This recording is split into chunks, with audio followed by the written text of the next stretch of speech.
Okay, I just briefly want to show you another way to look at databases. In addition to the data carpentry lessons on SQL, there's also a software carpentry lesson. I'll put the link on the page. And here it is. What I'm going to do is I'm just going to download this data file so that you can see that it's not unique to the particular kind of data file that we have. This one's called survey.db. So I'm just going to click on it. I've already downloaded it into Learn SQL Data.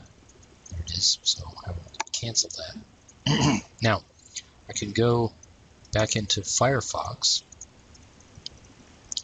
and open up the SQLite Manager. And when I click on the Open Database link, it only shows, I've browsed to the right directory. It's only showing me Portal SQLite. That's because of this thing down here. If I show all files, it gives me everything. Ah, there it is, survey.db. So I just click that, open. And here we go. So you can see we have 4 tables now. Person, the different individuals on the expedition to Antarctica, the 3 different sites. Then there are a number of different surveys, okay, with readings, data values in them, and then the dates and sites on which those visits were carried out.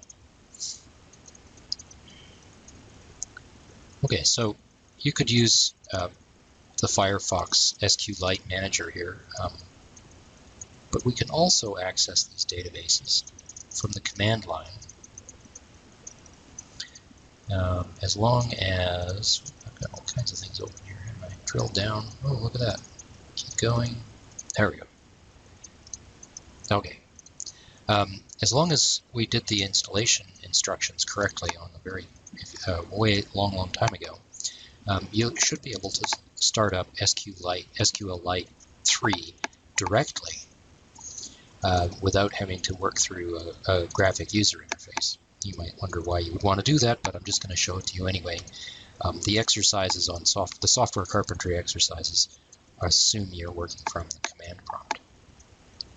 So the first thing I'm going to do is change to my Learning SQL directory. It's in my Documents folder, Learn SQL, and if I take a look at, oops, what's going on? Oh, there we go. There's the zip archive that I downloaded. That actually doesn't have the SQL database in it. That has the underlying CSV files, but we didn't want to bother messing with that anymore.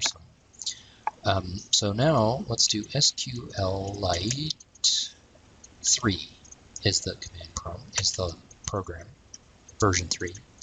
And then I'm going to give it a path to the data file, which is in the subdirectory data, and it's called survey.db, I think. Okay, so nothing fancy, it just tells us which version of SQLite is running. We can do period help, and that tells you what all the different SQLite commands are. And there's a lot of them. They're distinguished from normal queries because they start with period. Okay, so we can list, for example, list all the tables we have. There we go. And if I wanted to see what was in those tables, I can just type my SQL directly here, star. If I hit enter, it gives me these 3 periods, which tells me that there's an incomplete statement, hasn't finished yet. So I'm going to do from site. It's still incomplete. So what I need to do is add the semicolon. And there we are. And it's printed out the 3 rows of the site data. So essentially what you're doing here is you can just type the SQL directly on this command line, one line at a time, just like we were doing before. in the database manager. So you can do all of the exercises in the software carpentry thing either using the Firefox manager or from the SQLite command line. Both will work. They've assumed you're working from the SQLite command line in the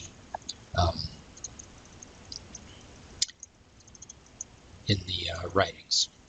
And if I want to get out, period exit is what I want. Period exit. There we go.